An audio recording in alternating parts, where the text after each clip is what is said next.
Good evening. All right. What year is it? Oh, good. No headbanging tonight from Ian. Phantom Menace on VHS.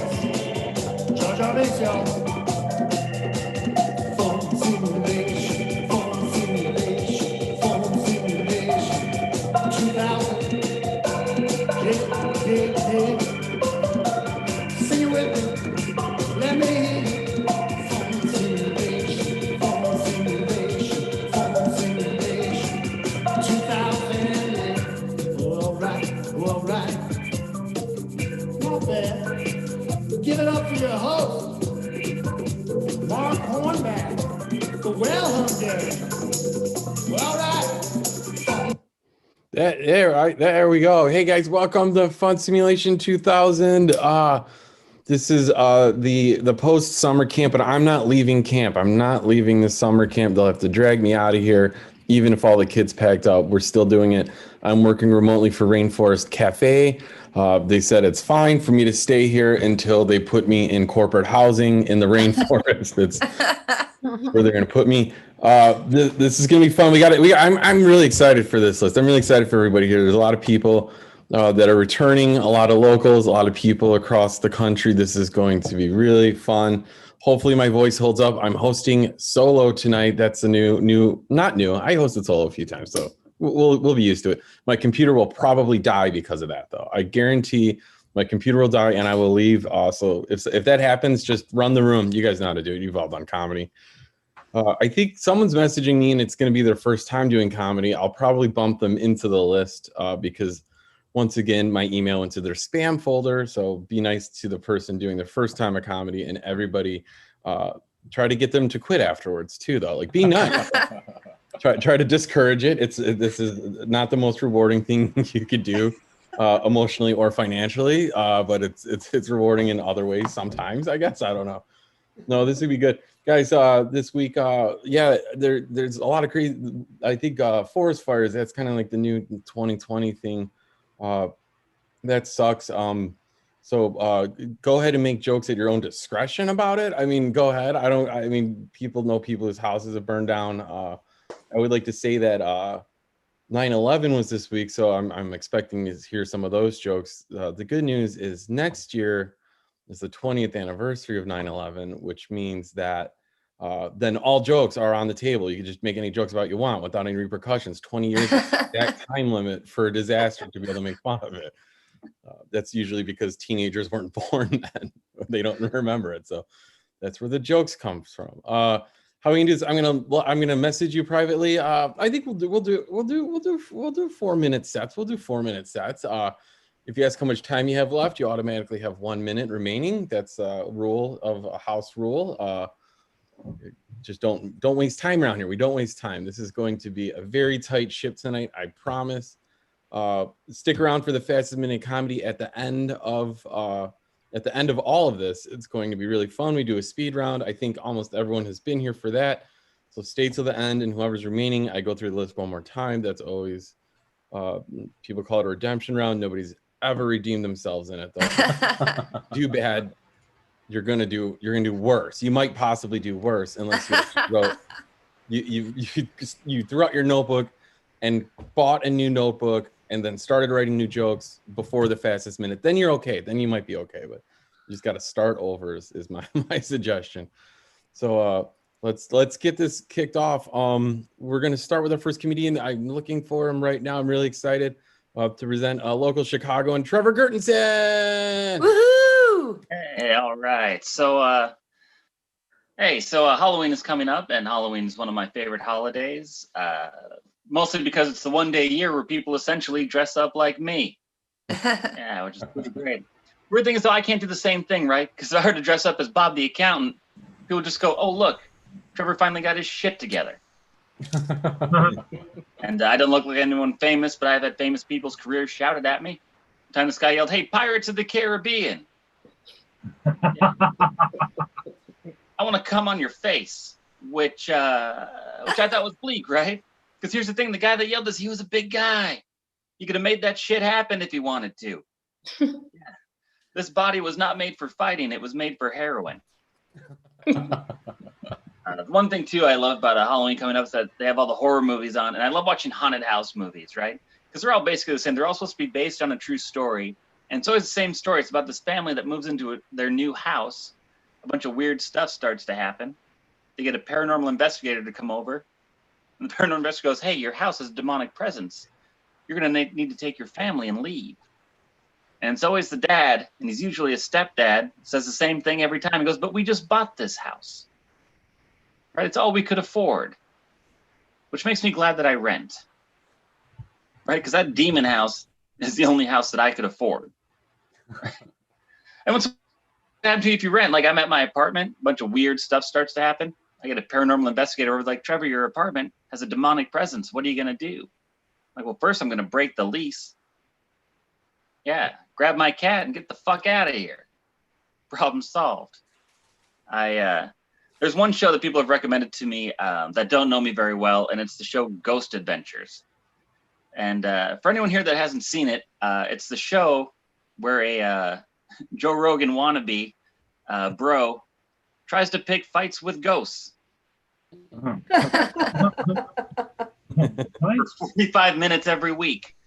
And look, I don't know a ton about ghosts, but I do know that you'd most likely need to get them into corporeal form first, which would require an incantation like in Beetlejuice. And I'm not sure that man can read. That'd be like me pulling out my teeth and leaving it under the pillow and then waiting in my closet cursing or the tooth fairy. I guess I should know what the fuck I'm talking about. All right, next. I also like true crime, and I was listening to one of these true crime podcasts, and at one point, they're talking about how all serial killers have a common characteristic, and they said the most common characteristic among serial killers was that they had substance abuse problems, which I thought was interesting, because I thought the most common characteristic was that they were murderers. And I do like that they always bring up the shallow grave thing when they're talking about serial killers, because that makes them relatable, right? Like, I can't relate to murder. I think murder is a horrible thing, but you know what I can relate to? Not wanting to finish digging a hole. Yeah, I get it. I was watching this movie, The Monuments Men, which I hadn't seen before, and it's about these American soldiers that went into other countries to return the stolen artwork the Nazis had taken from other people and return it to the correct country. And at one point during this movie, they stumble upon a bunch of the stolen artwork and a barrel full of gold teeth. And my friend that was watching it would turn to me and goes, hey, what would the Nazis need with a barrel of gold teeth? And I realized at that moment that I was going to have to explain to another adult just how shitty the Nazis were. All right. Thank you, guys. Yeah. Thank you, Trevor Gurtenson. One more time. I like what Trevor did. When he was changing his segments, he just said next. And has anyone ever done that, like, on a comedy special? Like, I assume they edit that out, but I wanted to see, like, someone do a special and just every time they're finished, next. On that note, next is another local, Laura Hogg. Yeah. Hey, everybody. It's weird to have a microphone in my bed. Yeah, I did to think that one through. So recently I got called the C word, Christian. To be honest, I'm more comfortable being called a cunt. I mean, I do go to a non-denominational Christian church. I thought I'd be dead by now, so I didn't have a plan B. But yeah, I do go to this very inclusive LGBTQ inclusive church, and I like to qualify that right up top that it's inclusive so that I don't get attacked for my beliefs by all my open-minded friends.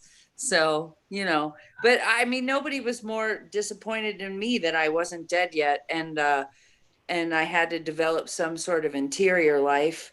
But I like my church. I've never had a church before. And I don't know why any church wouldn't want gay people in it, because at my church, the lesbians are the only ones who wear neckties. So, they show some respect. Yeah, I do believe in God. I get my belief in God like the rest of my family, let's be honest, from 12-step programs. I don't pray. We don't pray before we eat, but we do pray when we think it'll get us our driver's licenses back, which the Lord knows are the only sincere prayers, you know. I do worry sometimes that I'm gonna lose my edge. I don't know if I had an edge, but I still want to impress like all the cool kids from when I was in high school, and I'm worried about what they think, and most of them are dead now. So, but yeah, I was a punk rocker when I was young. I can say that now because I'm not anymore, because when you are, you're not allowed to say it because that's poser fucking bullshit and people should just fucking know. But I'm not a punk rocker now. I'm just a lady that got drawn on. Those are my tattoos. I mean, skip that part of the joke. Punk was a political statement, and I wasn't political when I was younger, but it was also fueled by rage. And I was mad. I was mad that I had to pretend for my whole youth that I hated Madonna. Okay, because I didn't. There, I can finally say it. I do believe in God. I do pray. And I don't know exactly really what I think God is, but here's what I hope God is not. I don't like the concept of God as the Father, but it's not because I have a problem with God being male. I just didn't want to go into the afterlife living with another single parent. It's not that fun, thank you. And I had hoped heaven would hold more for me than me cooking myself a lot of toast.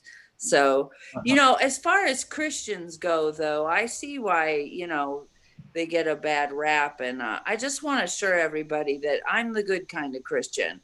I'm the kind of Christian that doesn't give a fuck what you believe. Like, you know what? If Jesus is your best friend or in your heart, that's between you and Jesus. I don't really want to hear about it. I don't want to hear about my own friends. So, I don't care.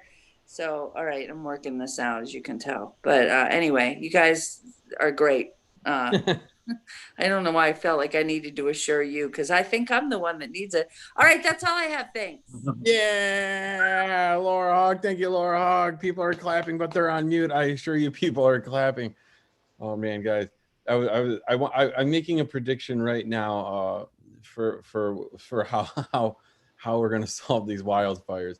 And if he hasn't yet, mark my prediction with today's date that in the next week, Trump's going to suggest bombing these fires. He's going to suggest putting them out with explosion.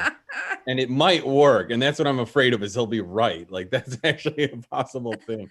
Really? Our next comedian, I brought up bombs and we're in the middle of an open mic. So I'm sorry.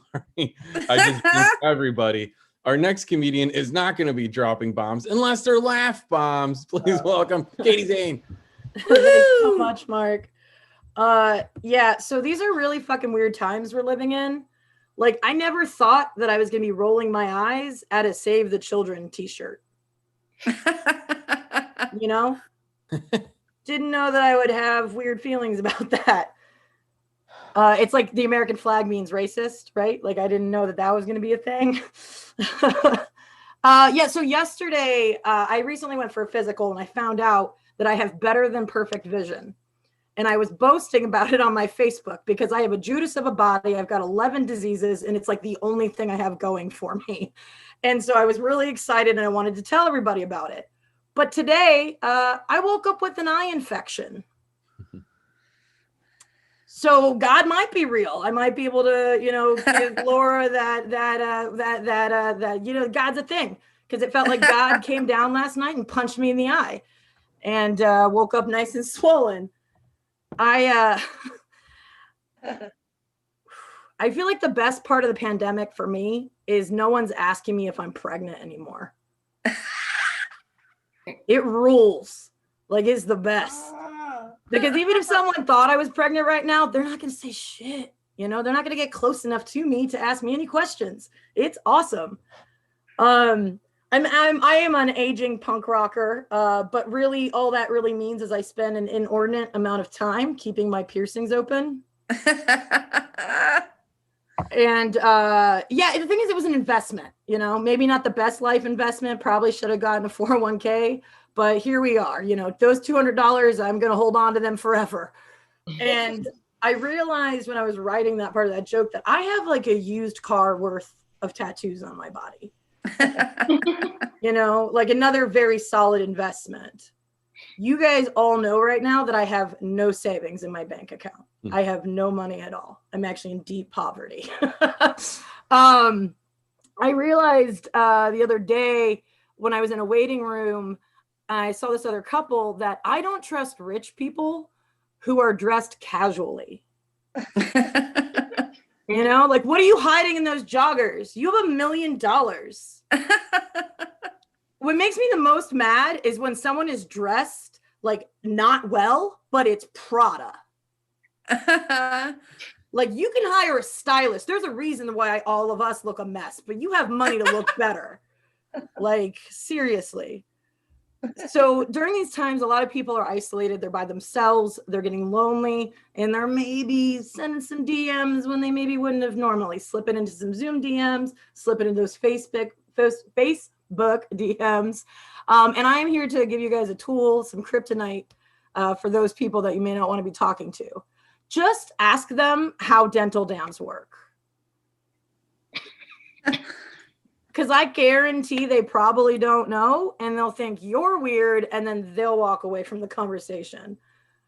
Or they know what dental dams are, and you have a new friend. Everybody wins. I've been watching a lot of Netflix. To be honest, I watched a lot of it before, but now I'm not embarrassed to tell people about it. And medical shows are sort of my thing. So I've been watching episode after episode with terminally ill kids. And I realized statistically by the numbers that all terminally ill children cannot be great kids. Some of them are terrible. Some of them are assholes. And one of them grows up to be the most insufferable asshole of them all and beats the cancer. And so now they're pulling out the kid cancer card at super inappropriate times, like trying to skip the funeral line. Like, Steve, this is not the time. Wait till you're in McDonald's for your free French fries or your free coffee. Like, let's not. And I do think that's been my time. Thank you so much, Mark, for having me. Woohoo! Thank you, Katie Zane. Save the terrible sick children. That's basically that's what I got out of it, was that the children are terrible and people are trying to save them, and maybe don't save them as much with the baby. It was a QAnon reference I think you were making initially, but then you were talking about those terrible Make-A-Wish children. Those terrible Make-A-Wish children. They're not terrible. Not all of them. Not all of them. So I mean, some have to be statistically right. Why do I have tape on my pants? This is strange. Tape your mullet back. Yeah, I'm. You know what? Maybe I'll tape it into a ponytail. I'll just this is how very bad decisions start. And this is because I'm not even drinking tonight. That is the problem, guys. Our next comedian, finally not a local comic, finally a comic outside of Chicago. Please welcome Ralph Anthony. Hey, all right, thank you. All right, this is fantastic. Where to begin? I'm the product of divorced parents. Anybody else have divorced parents out there? Woo-hoo! Nice. They're my broken families. Fuck yeah. My parents got divorced when I was 4 years old, so that means that I was the problem. Most people will never tell a kid that. They'll never say that it's their fault. Listen, if your parents got divorced when you were 5 or younger, it was 100% your fault. Like, your parents couldn't make it. It's basic relationship math. Like, A plus B equals see you the fuck later. Like, this is why you can't have a nice Christmas. You know, little things like that. It's funny. It's funny. Marriage is funny. Marriage is tough. Marriage is funny. Married people are very funny to me. Married people are like the CrossFit people of the relationship world. Like, we all know somebody that does CrossFit. It's kind of like a disease. We all know somebody that does CrossFit, and the major symptom of doing CrossFit is the fact that you can't shut up about doing CrossFit. Like, that's all these people talk about. And it's just like when you're married. All married people do is talk about being married. Nobody cares about your apple picking adventures in upstate New York. Okay, you don't need your sunset pictures with the wine and cheese chartreuse board. Like, we don't care. Okay, nobody cares. Nothing will make a single person more aggravated than seeing a happy, loving couple holding hands walking down the middle of the sidewalk. Like, I didn't know when the middle of the sidewalk became the lane for couples in love. Like, I never got that memo. Like, why do you need to flaunt your love and affection like it's a fucking billboard on the highway? Like, we don't need to see it. We're all sad and lonely. Okay? But they do it. You know, and before you get married, what happens? You get engaged. And what do they say when you get engaged? They say that you are settling down. Wow. Such an odd choice of words, settling down. I never would expect someone to describe meeting their life partner for the next 5 to 7 years as settling down. Okay? That means settling down, that means somebody is settling. That means they got to some point in this relationship where they're like, I can't do better than you. You can't do better than me. So I guess we just make a baby now. I guess that's just how this goes. Married people are fucking hilarious. Like, how do you get to the point where you relate marriage to like a workout plan? You know, they're like, hey, have you tried marriage? Oh, such a great workout. Really gets the blood pumping. You're really going to feel the burn. I think if you're in a relationship with somebody and you start to feel the burn, you should probably go get a Z-Pack. I think that should be a big thing. Fuck, I'm running out of time. God damn it. All right, you know what? I'll just give the time back to the room. Have a good one. Thank you. Woohoo! Yay! Oh, I'm muted. Thank you, Ralph Anthony. I didn't realize I was muted, so that's why you didn't hear me laughing. Sorry about that. No, I like that. I think the worst people are, and I don't think they exist. I don't think that married CrossFit people exist, right? Like, people, no, they do. They do? Why? Oh, yeah, they work out together. Oh, Yeah, I have Lord, a friend that's a doctor, and her husband's in finance, high finance, and they those do are cool CrossFit. strikes. I don't want to hear any more about them. Those are those are all the strikes that now I understand why you don't want to hear about your friends. You mentioned that earlier. It makes a lot more sense to me now. That's right. I'm going to introduce our next comic, though. Please welcome Erika Switzer. Woohoo! Hey. Hey, everybody. So as Mark just mentioned, my name is Erika Switzer. I am an African-American woman with a German name that used to teach English to French kids in the middle of Shanghai, China. You cannot get more American than that.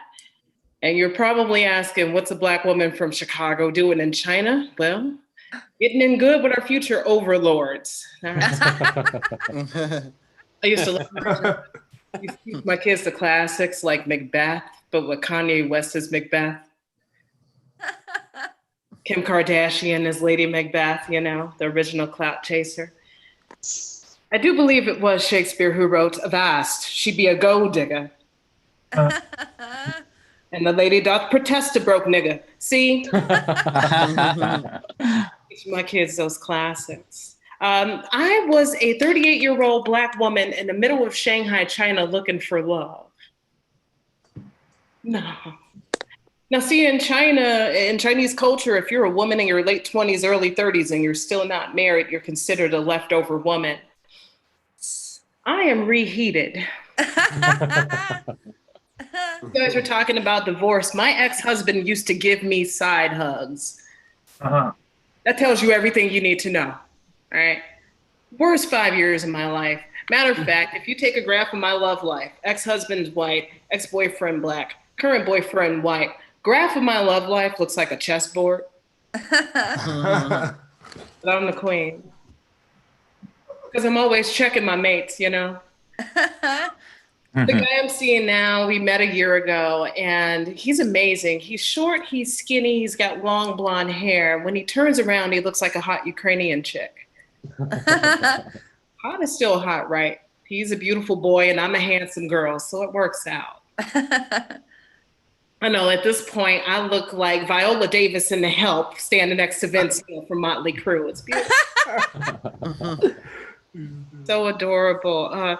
I like to call him Disney meets Magic Mike. He's very white, but he's Black where it counts. You know what I'm saying? We met last year, and the first dick pic he sent me is still downloading. That's how amazing this man's penis is. His dick's so big for us, sex is social distancing. When I was in China, I used to have a vibrator that he could control with an app. Yeah, that's such a millennial way to come, isn't it? But this one time, like I had it in and I forgot it was in. His penis is so big. He knocked my sploink loose, y'all. Ladies, have a sploink, whether you know it or not. It's deep. It's in there real deep. It's deep. It's where you hold your dignity.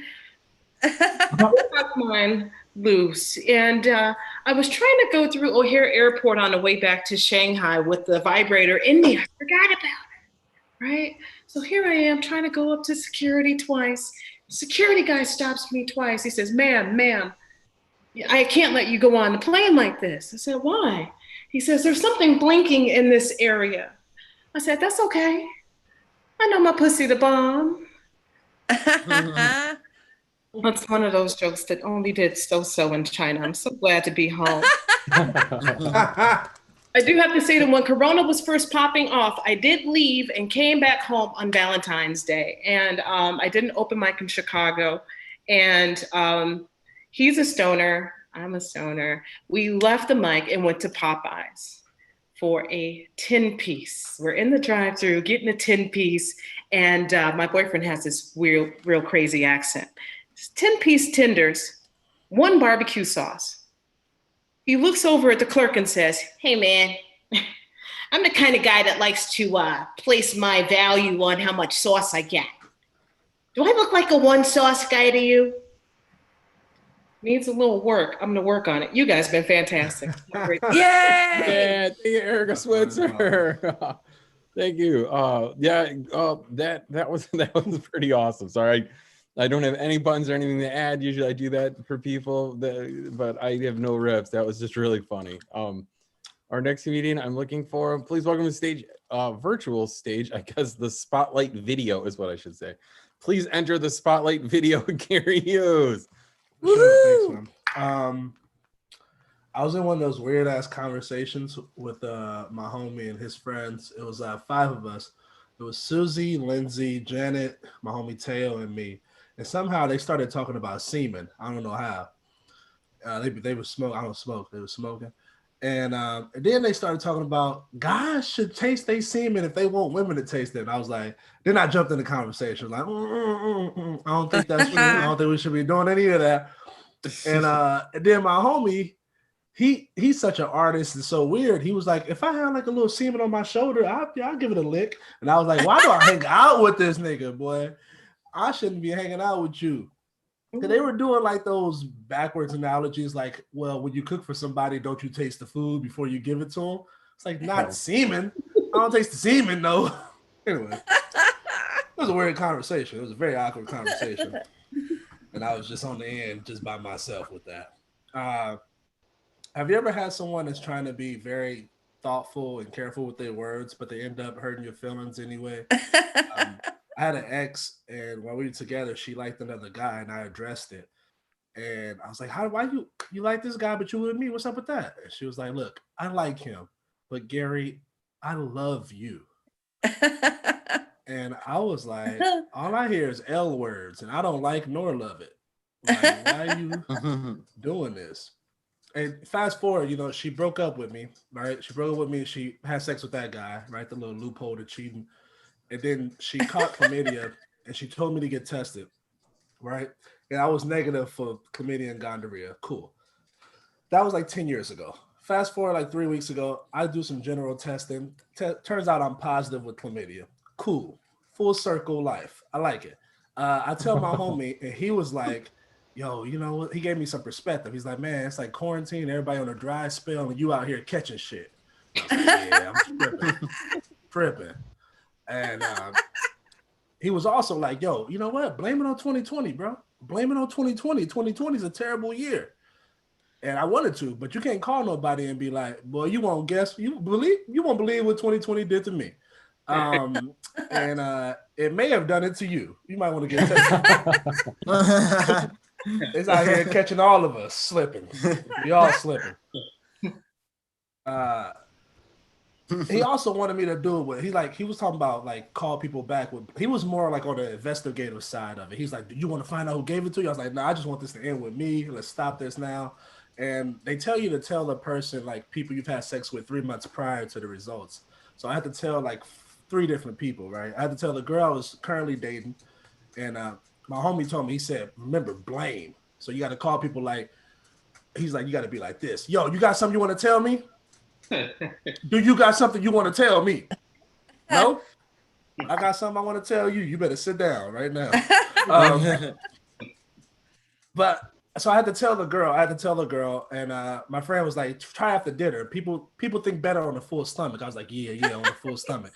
And she got it out of me before like dinner, so she already knew. They had to tell like a 50-year-old British woman, and I meet her at the park, right? And I'm taking off her oxygen tank, and no, I'm just joking. She didn't have oxygen. But I tell her, I'm getting very serious. I'm like, look, I got tested. I'm positive with this, and you should go get tested. And she was like, wow, I'm so disappointed. I thought you actually wanted to hang out with me. And I was like, bitch, did you hear what I just said? We ain't got time to address your loneliness in this motherfucker. It's about me. All right. Thank you so much, Mark. Appreciate it. Yay! Thank you, Gary Hughes. One more time for Gary. I like it. My one point that I want to make is I get sick of people blaming the year, like blaming 2020 for all these things. Like, it's just the first year of a brand new decade, and everything we're dealing with is not going to go away in the next few months. So strap in. Way to bring it down, Mark. It's going to get worse before it probably doesn't get better, but worse. Maybe worse, slower than it's been. Maybe slow down the worst until I could die at old age, I guess. Probably. Maybe not. Please welcome our next comedian, Patty Mansbach. Thank you. I know it's been rough. Here's some money saving tips. Times are tight.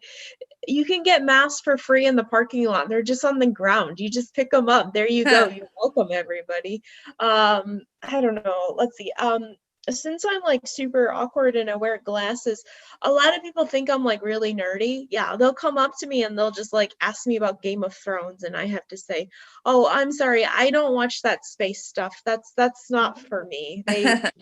They have dragons in space, right? Well, this is the one nerdy thing I'm into. I'm super into the New York Times crossword puzzle. And let me tell you, the comment section of the New York Times crossword puzzle, they go fucking wild in it. This one asshole was like, of course I got the price to earnings clue because I have an MBA. And that like lit up a whole... Oh my God. It's like, it's like next door, but like worse. I don't even know. I went on this date with this guy named Masla, and he was so needy. I swear to God, he was just like, feed me, clothe me, give me shelter, self-actualization. I was like, I don't know what that last one even is. Remember dating? I used to get asked. Yeah, I got asked. Yeah, I went on dates. I swear it's true. Before 2020, I went on dates. I promise. My favorite thing I used to do is I like to get the person to try to convince me why Die Hard is a Christmas movie, and then I would leave for an hour and then come back and they'd still be there talking. Yeah, I don't care. The only Bruce Willis movie I like is Look Who's Talking 2, where he played the baby. That was adorable. Why that was a Christmas movie, because it brought joy to my heart. I am a little heartbroken.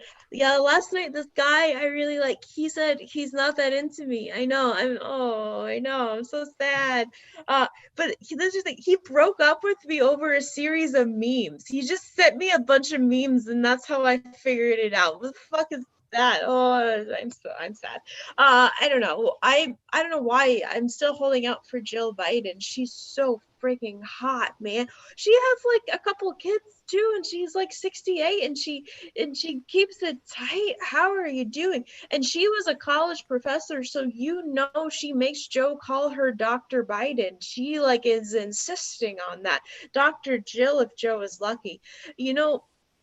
Another person who was hot was our favorite childhood hero, Amelia Bedelia. Have you seen her? She's actually a pretty lady. I'm kind of here for it. Yeah, and then I think if you were to say, hey, Amelia Bedelia, I think you're hot, she'd be like, what? I don't have a fever. That's crazy. Well, you got to go get coronavirus tested. I don't know. I have to go back into work tomorrow. I guess that's cool because like this stand-up thing, this is how I pay my bills. But office jobs, oh, those are the real passion. Just put on my mask, ready to come back in. But one time when I was at work, I had to take like this personality test, which is like stupid. And they said, another person who you're like is Thomas Jefferson. And I said, I don't think he took this test. And they said, another person who you're like is Dumbledore. And I said, that's not a real person. Well, you know what, employer, the joke is on you because I don't have a personality. So I win. Okay, I'm out of time. Thank you, everybody. Yeah. Woohoo! Yeah. Yeah. I like it. You mentioned the New York Times crossword puzzle comments. I feel like the way you describe it, it's just Reddit for people with advanced degrees, but actually making money with them. Reddit, it's a lot of people with degrees that are just not making money because they would get a New York Times subscription and argue with the other rich people. So is your office? It's like $7 a month. It's not that expensive. No, it's not. I think I actually have a subscription, but it's a student one. So I'm a very old student. I actually am an old student. So wait, your office is opening in Portland? So once a week I have to go in now. Oh, I feel like offices are doing that just so like it's not a surprise when they lay people off and you have to clear out your desk. Like, Ooh, I'm so mean, but oh no, just as one. You just got to come in just this one time. Just this one time. Bring some backpacks. Sorry. Thanks for the anxiety. I am a terrible person. I'm sorry. I don't know why I said that. I'm sure it'll be fine. I'm sure it'll just be once a week. I'm a really bad person now, just trying to make jokes. And our next comedian is not a bad person, and he will not make everybody feel bad about tomorrow and have that anxiety. Please welcome Marcel Neal. Woo! Hey. Oh man, what's going on? Yeah, man, I'm just hoping everybody in the West Coast is staying safe. They having those fires out there. I saw the latest one was from a gender reveal party, some fireworks from a gender reveal party. And like that surprised me because it's like, the West Coast, they notoriously like progressive, So you wouldn't think they'd have a gender reveal party, you would think they'd just wait a few years and see how the kid feels. Yeah. It's like shit. Nah, I got a buddy out on the West Coast. He was having a kid. I was like, "What you having, a boy?" He was like, "For now." No. Yeah. There's always time. So you gotta probably follow hip hop for this one. But I saw this thing on Facebook and it said that if Tory Lanez had shot Remy Ma would have shot him back. And I was like, that's true. Then I thought if Tory Lanez had shot Lizzo in the foot, she'd say, it don't matter, they amputating this next month. Yeah. So, I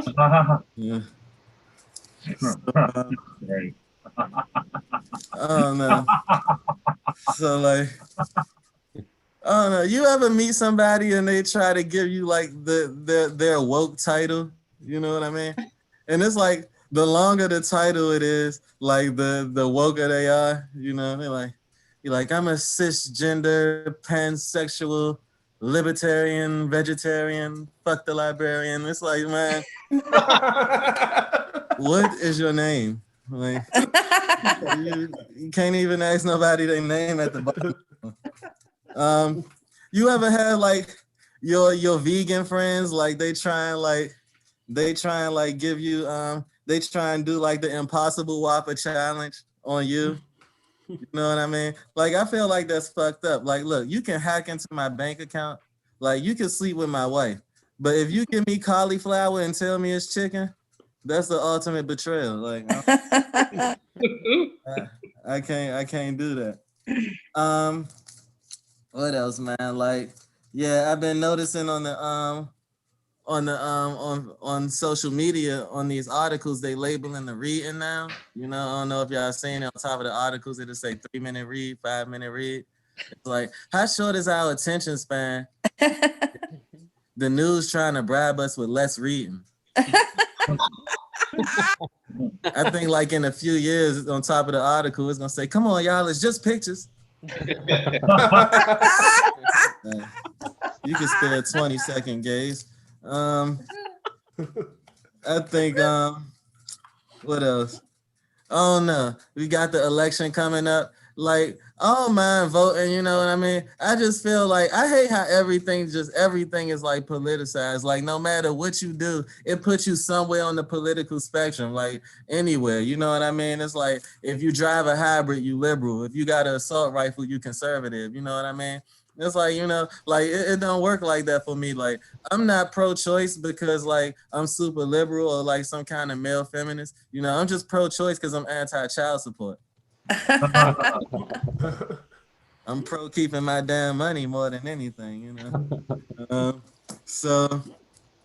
How much? All right, 1 minute. So good. So yeah, with this last minute, you know, I've been, you know, like my career was shitty before this, you know. So like I've been working on like my bio, you know. So I just want to give it to y'all real quick, like the short version.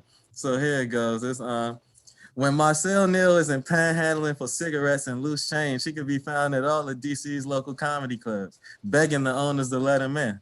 From downstairs the dumpster where tricks are turned, Marcel brings the laughs. Seeing him will make you ask, is this man on drugs? Then try to guess all the drugs he's on. He opened for Louis C.K. or put in the club's firewall so he could jerk off the premium porn in the green room. Never Leaving Town tour is the lowest grossing string of Zoom in the past 5 months.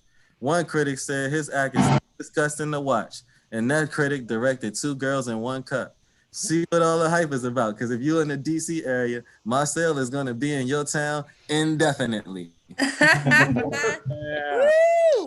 Thank you, Marcel.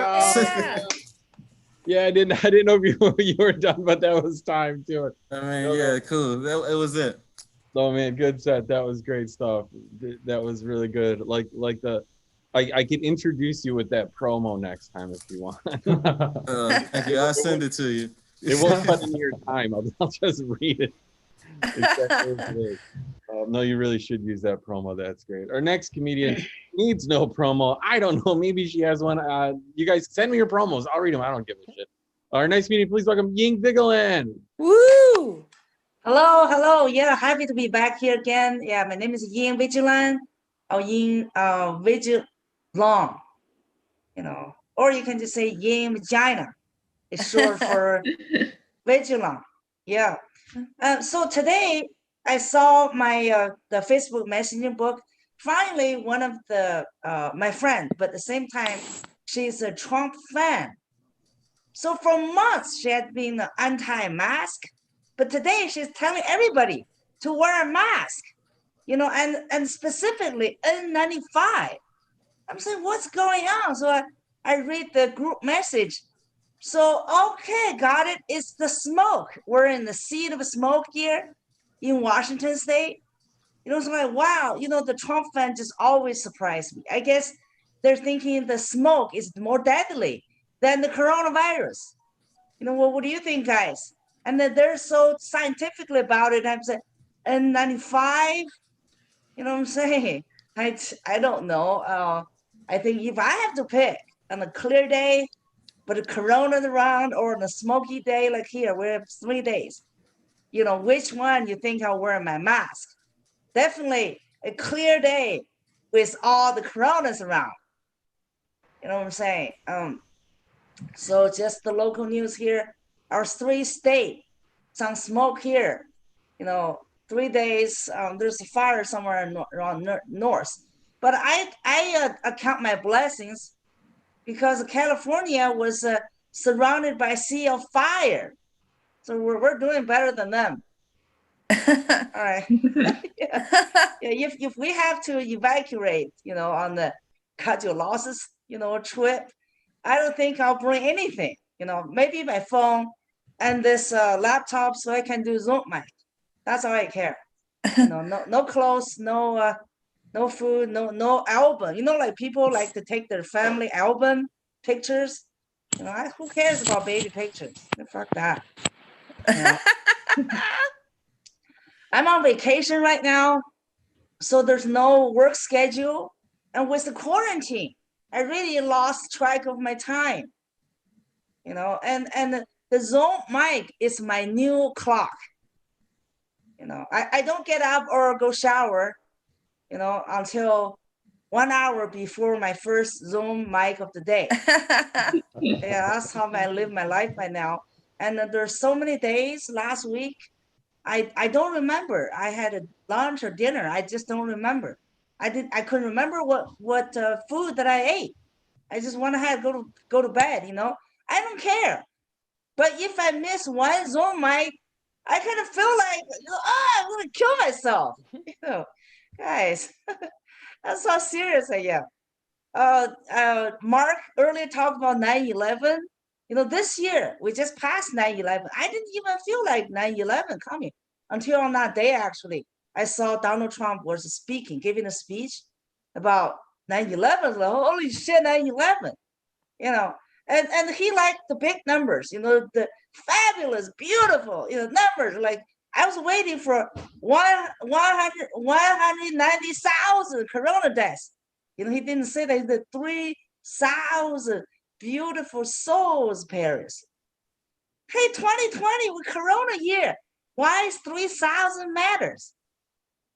I mean, it's not popular now. I can't say that. But we're talking about 200,000 Corona deaths, and nobody cared. Now they're just numbers, right? 200,000 deaths is just numbers. Well, 3,000 deaths, then 911 deaths, then it's like small potato. How about that? Yeah. Yeah. And you're talking about Benghazi, right? The 4 deaths in the embassy, that's maybe one sesame, compared to 200,000 deaths. I don't know where's my punchline. It's just my new material. I'm just kind of renting out to see where I just felt like things are funny, Okay, I think that's my time. Thank you for listening. Thank you. Woo! Yeah, don't worry. That's why it's an open mic.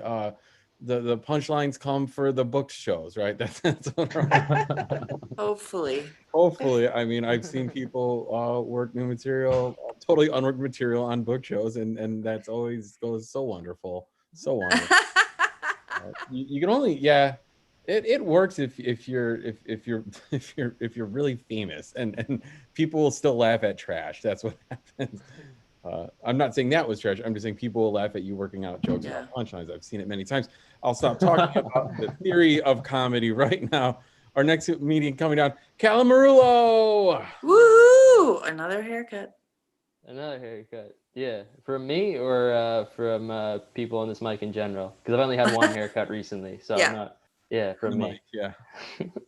Yeah, I got it. I did. I got it. I don't really know much about hair, so like I'm really bad when I walk into the barbers. Like pretty much what I'll do is I'll walk in and I'll just go, hey, just give me whatever the last guy that you cut had. I'll go with whatever that is. And this time apparently the last guy was a 13-year-old boy, so that was fun.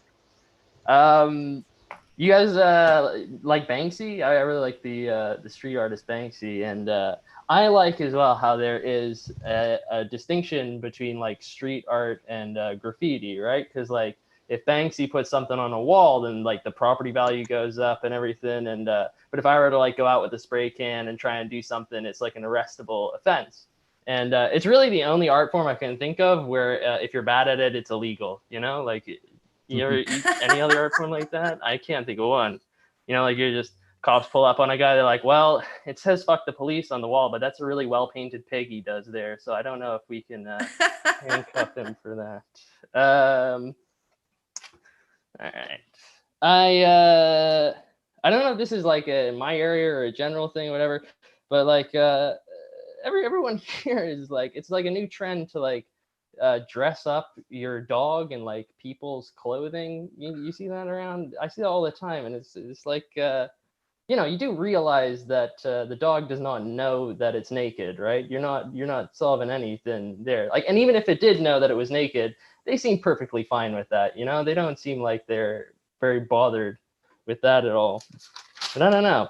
They always look to me like when you see someone with like a dog dressed in like people clothes right next to them, it seems like it's actually like their kid that's been turned into a dog by a witch for being a bad person, and they're like, well, the witch said when he, learns to share properly, he's a kid again. But until then, I gotta, take him out for walks and stuff. I don't know. I had a guy in my college who had a therapy dog, and he'd walk around all day with it. And I guess the thinking is that the therapy dog will cheer the guy up. But what ended up happening really is the guy made the therapy dog really sad. I think that's what ended up happening in the end. And that's awkward. It's like, well, who will be the therapy dog's therapy dog in that situation? How do you make the dog happy there? That's okay. I passed a restaurant today, and you guys ever see these restaurants where they're famous for something or other, and so it's a restaurant, but they also have their own clothing line attached to it. You guys ever seen that? And people who are sports fans will wear their team and to show that they support them and they're a fan of sport. But if you're a fan of food, it's really what's under the shirt that counts. You don't need to buy a shirt for that. If you saw a skinny guy wearing a Bob's Famous Grill, you'd probably be like, you fucking poser. You don't like that much, All right, that's my time. Thanks, guys. Yeah, oh, I like it. It's weird. When I was in college, I don't think anyone had any therapy dogs. A woman did try to bring her Chihuahua to class because that's what Paris Hilton was doing at the time, was bringing her everywhere, and she got kicked out. And she would have said it was a therapy dog, but that didn't exist back then. I also got kicked out of a class for taking notes on a laptop, and it was a computer class, so that was very what I do for a living now. I don't understand why the professor wanted us to handwrite code. Doesn't make sense. Our next comedian coming up, please welcome Marut. Hi. Thank you. I love coffee. A study was done on the people who drank coffee, and not even one reported erectile dysfunction, not even one woman. My uncle went to Starbucks and asked for triple venti, non-fat, no fam, extra hot, little whip, 2 pump sugar, free vanilla, latte mocha, stirred with long metal spoon. Then he returned the coffee because the spoon used was not long enough. Every child in the school learns 3 things: alphabets, numbers, and name of the multivitamins. I think, isn't it weird that a scientist, after years of research, discovered a vitamin and named it A? What is more weird is the second scientist discovered another vitamin and named it B. Am I audible, or is it just my jokes? We're fine. Okay, just my jokes. Okay. So the third scientist thought out of the box. When everyone was expecting a C, he came up with a B1.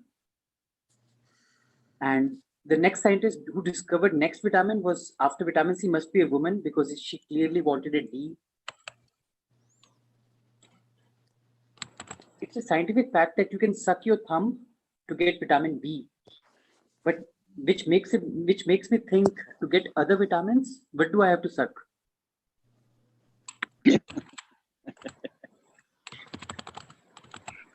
For all the married guys, the easiest way to increase your sex life is to get a divorce. But you know what makes a marriage good? Trust, honesty. But what makes it great is divorce. Having a divorce is like getting breast implants. Expensive, painful, and you cannot hide your assets.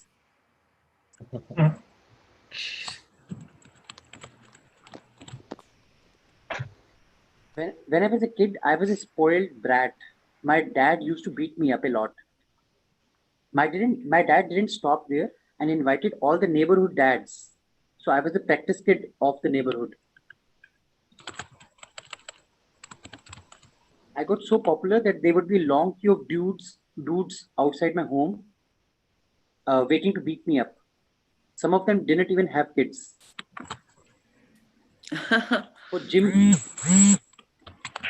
For gym goers, Monday is a chest day. For me, Monday was the groin day.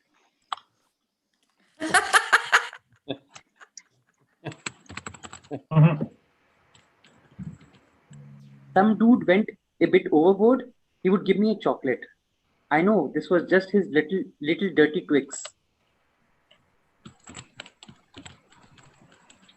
I was colorblind, which surprised me because this came completely out of gray.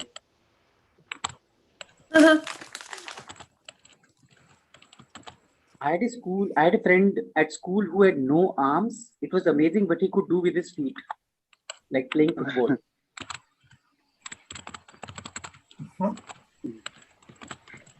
Okay, thank you. That's my set. Woohoo! Thank you very much. That was you just had to warm up a little bit. You got warmed up. I liked it. I know I was just talking about taking notes in class on a laptop instead of writing them by hand, but were you updating a spreadsheet with our react? It's like work, not work, work, not work. It felt like a exactly. So I was like all the no's in the line. Doesn't work. It might help to write them in a notebook. Go back old school. The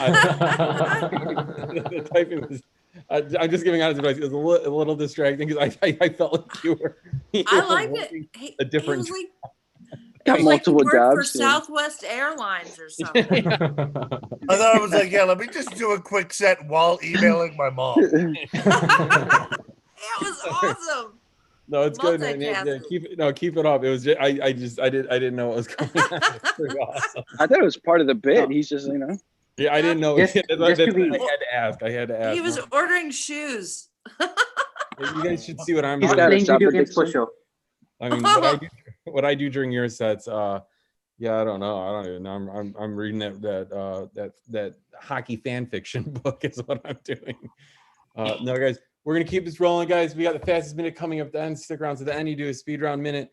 Our next comedian, I'm not sure how to pronounce your last name, but please welcome Cole Sal. Woo! Thank you. Yeah, my last name's hard. I don't get mad at anybody who can't pronounce that. It's like salamander minus the mander. That's how you remember it. It's weird. It's a very weird last name. Let me sure that I'm timing it. So I'm in LA. I think most of you guys are in Chicago, correct? I think most of the comedians are from Chicago, but anybody from LA knows that we're on fire. Everything out here is, it's just awful. I miss old LA. I just started playing GTA 5 in first person just so I could remember what the city was like before. All of this garbage. It's lonely, but I took a road trip. Please hold your applause. I recently went out with a friend of mine and we went, and it was like a 2-hour road trip. And I'm not great sitting in the car. She drove. I prefer driving. And since she drove, she got to pick what we listened to. She picked the Call Her Daddy podcast. Oh. Which, there we go. Now that's reaction. Tells you a lot, yeah. To that. I'm glad somebody knows what I'm talking about. For those of you who are uninitiated with this podcast, and that's a generous adjective to use, it's basically bad sex advice given by two white women who are a bit broken on the inside, and their target audience is aspiring broken white women. The episode we listened to had a 20-minute bit about what one should do if their man asks them to eat their ass out. And it was the 20 minutes of that, and their advice basically culminated in make sure he showers and eat a light lunch.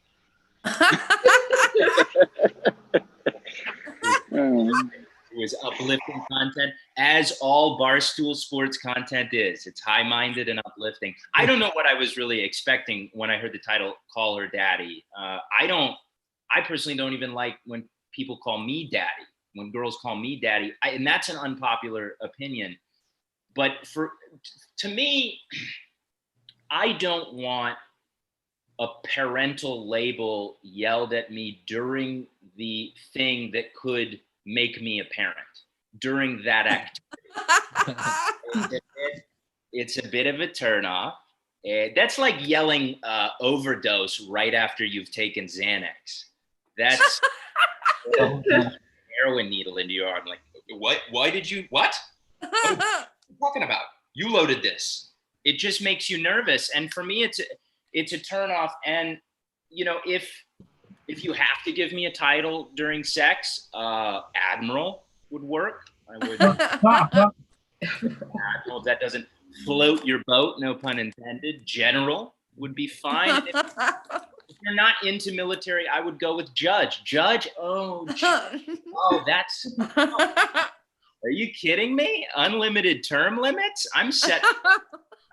That turns me on. But I don't know. It's just my opinion about everything. Everything is strange. It was a good trip after that, the Call Me Daddy podcast. I made sure her phone was out of batteries for the drive back. But the new normal it's upsetting. I've driven around Los Angeles and I've seen all these businesses that are struggling, and it hurts me to see a lot of, especially restaurants. I passed a Chuck E. Cheese recently. It said they were doing delivery. That's like the worst part of Chuck E. Cheese is the pizza. If you deliver a Chuck E. Cheese pizza to somebody, that counts as domestic terrorism. You get arrested, and you can't even get a lawyer after that. They're just like, listen, you know what you did. That is garbage that you just delivered to that human being. I don't know when the next time we're going to see a ball pit in use will be, which I think is a shame.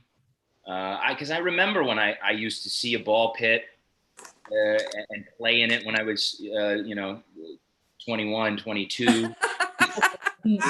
Enjoyable. I liked it. And, you get to push the kids really hard. Nobody can walk in a ball pit. I'm kidding. I wasn't in there when I was 22. It was like 18 when I stopped. But yeah, it was the altogether equalizer. Everybody was equal in a ball pit. And, when I was younger and I saw it through that McDonald's fingerprint stained glass, I saw that the play place included a ball pit.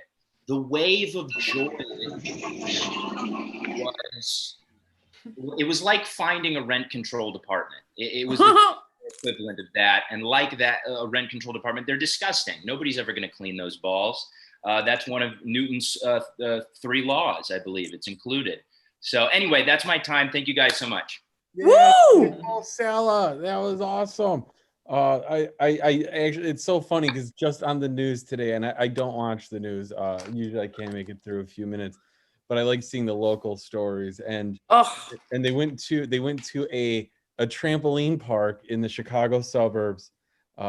Got shut down because it was so crowded inside it that they were violating fire code. Not even COVID code, but just fire code. So the fire department came out there and said that they just had to take all the kids out. But then there was too many people in the parking lot waiting to queue to go in that they had to just like funnel people out like an evacuation. And then they went down there and they're like, oh, this was Saturday. And they're like, today it's back open. Nothing happened. You get to keep operating like that. So I think they have a ball pit there if you're curious. I think that's open. Thank God I'm there. Book me a flight because I want to get in on that gross action. Oh, they're gross. They are very gross.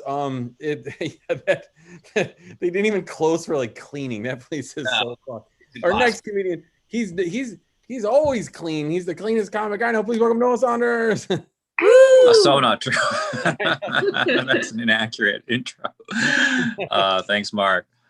So I've done some live shows in parks and stuff, patios, rooftops, whatever.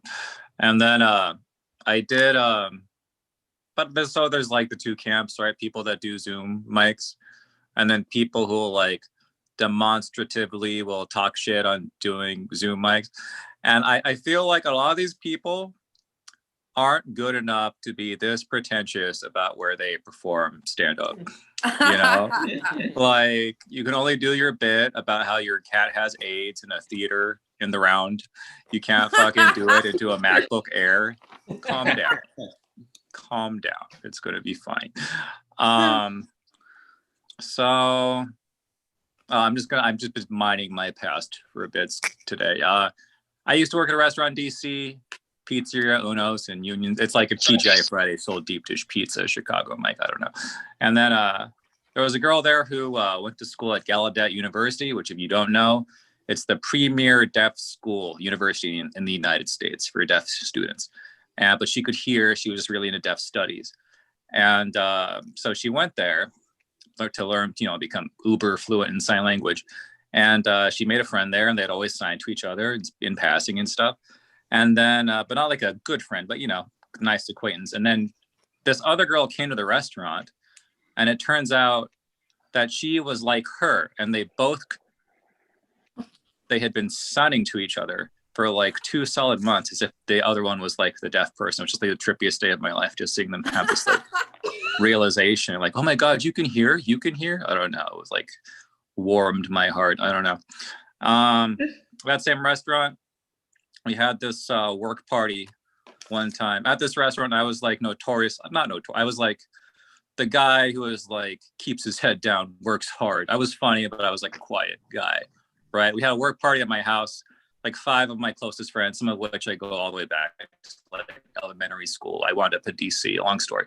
Anyway, we had this work party. I had a housemate, Matt, he was from Texas, so we called him Texas. I don't know. He had this like ridiculous bottle of Adderall. Some really irresponsible pharmacist just would give him such large quantities of it. And it was like one pill was like 30 milligrams of Adderall. And I never abused it before.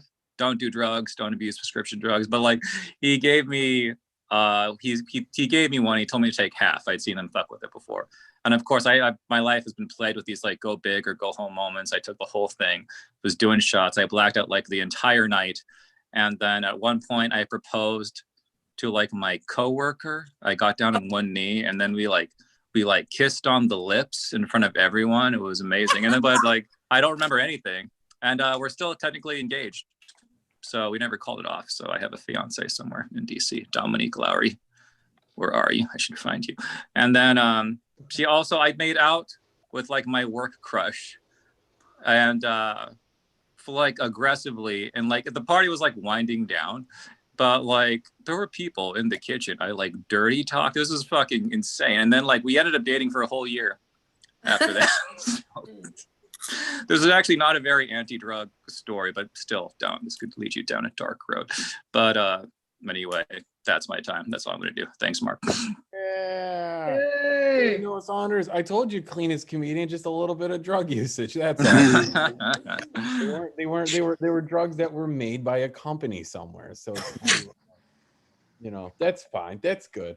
I like it. Yeah, no, I get it. Like Zoom comedy's not for everybody, but going out right now is not for everybody, and it's all different. So I don't understand why people get hung up on what people are doing. You know what I mean? Like basically, like you're just telling jokes. That the big paying shows are not back anyway. So like just work on your craft however you want. You could take notes on your computer like Marut was, or you could write in a notebook, or you could do whatever Adam Quaslow does. Adam, what do you do? Please welcome Adam Quaslow to the Spotlight Video. Woo! All right.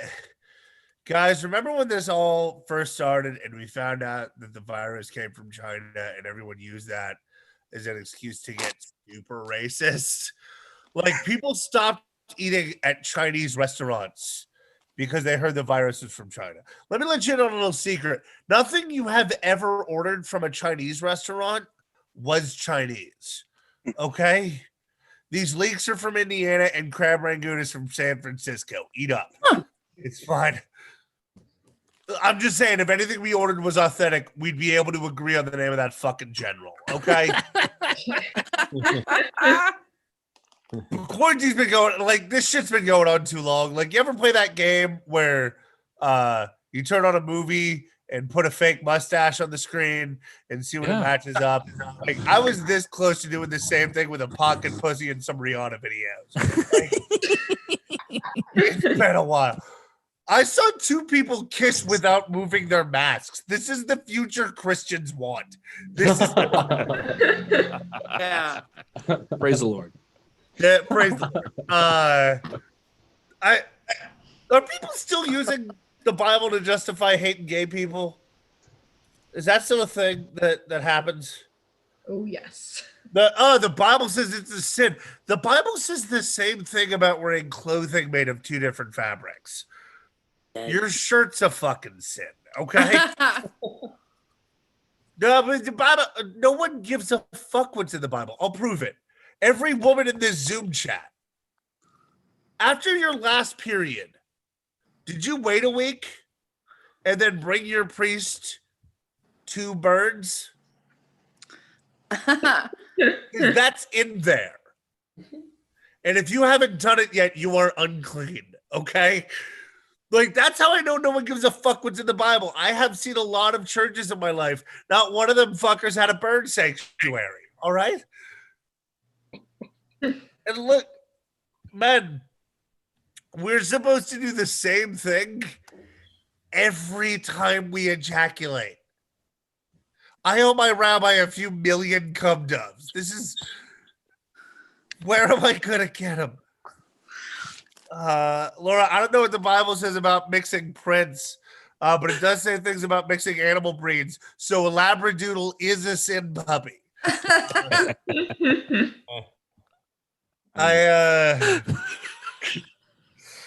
They're so cute and so sending you to hell.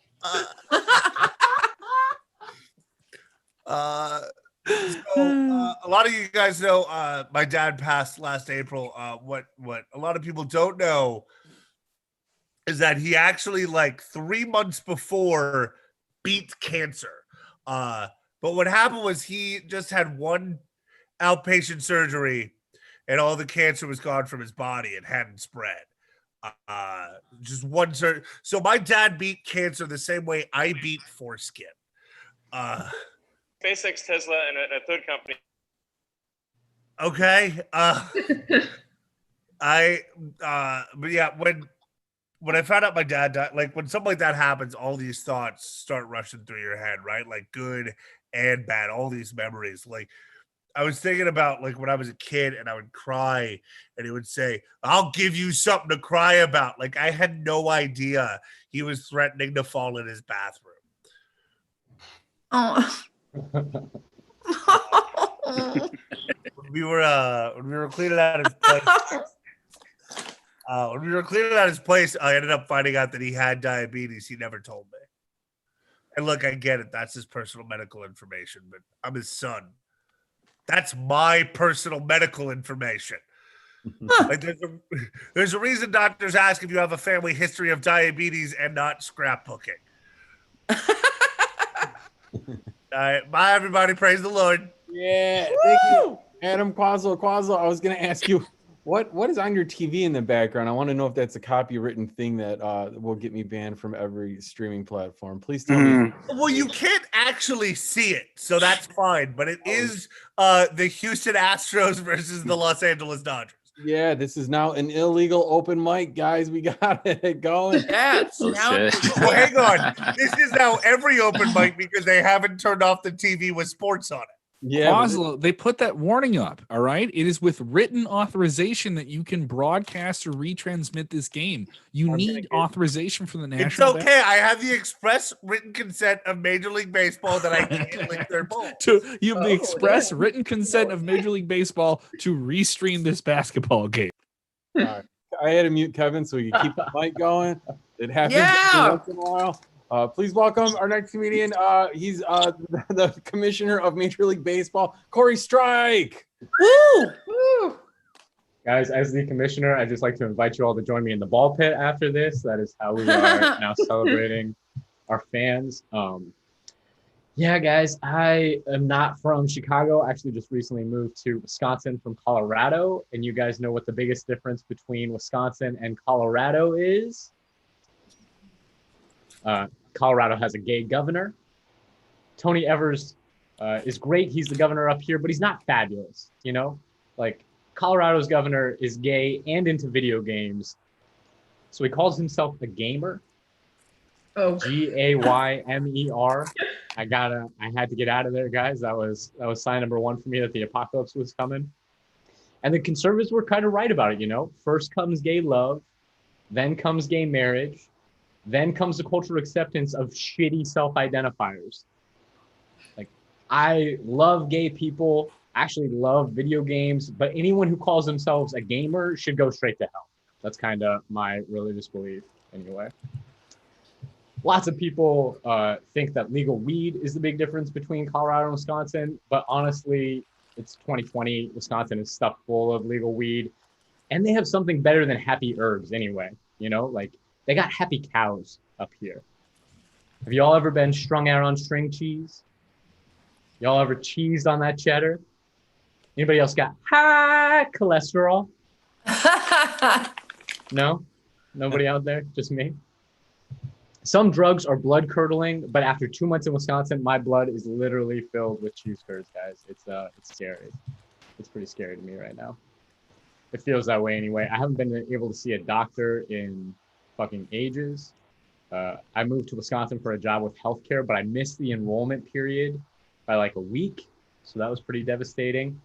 The last time I got that screwed over by missing a period, Planned Parenthood actually gave me free healthcare. So this time was pretty disappointing. I should say Planned Parenthood gave me a free procedure. They actually charged my girlfriend for all of it. My side of the abortion was totally gratis.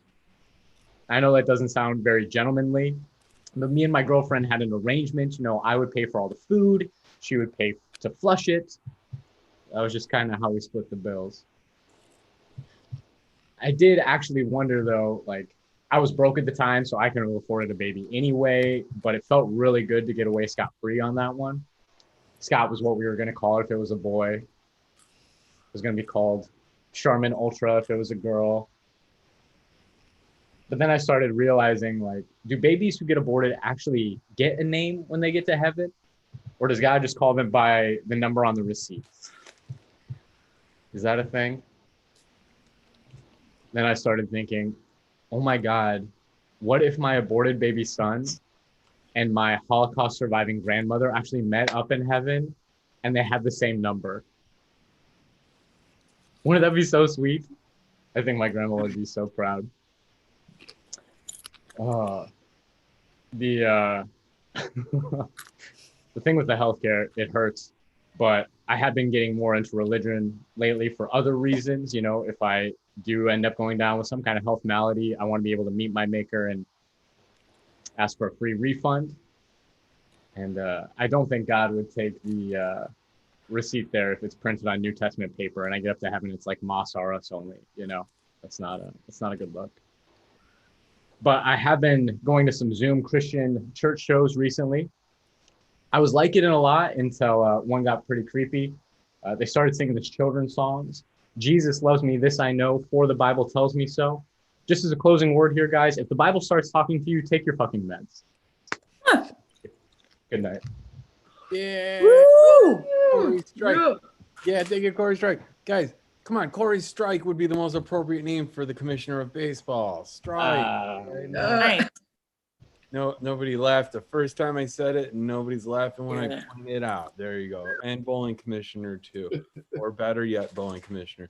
Guys, we're gonna keep going. This is awesome. We got the fastest minute coming up, but in the meantime, let's bring it back to Chicago homeboy Andrew Shanklin. Hey, all right. Hello, everybody. I'm sure we've heard about this, but 9/11 happened recently. 9/11, right?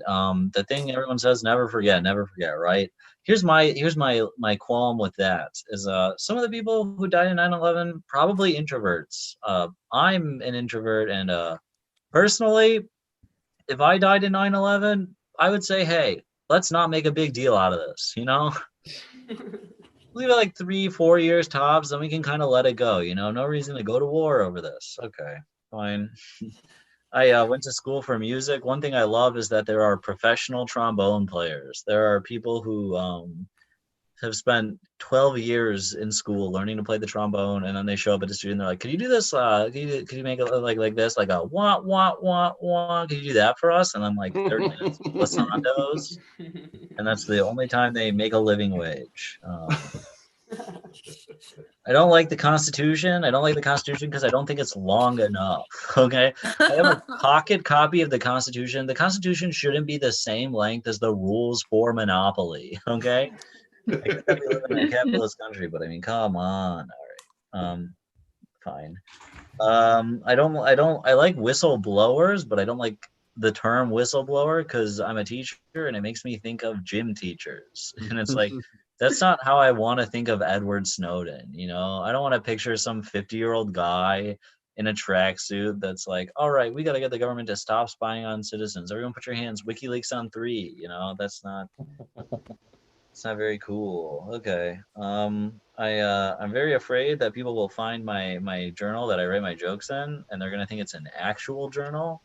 But if I'm being honest, not a big difference. You know, they're just gonna be like, wow, this guy has a lot of thoughts about cum and he doesn't like it.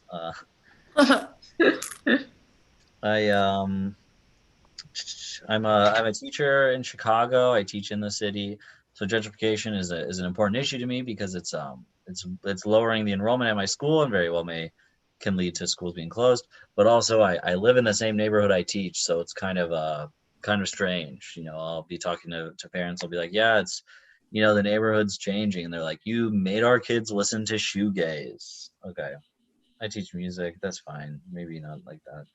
I believe in God. I believe in God, which is interesting when you're a teacher because the environment around you is very hostile. You know, it's like I'm like walking through hallways. 8th graders are just yelling curse words. All I smell is Axe body spray. I'm like, though I walk in the valley of the shadow of death, I shall fear no evil. You know, Lord is my shepherd. There is nothing I shall want. Okay.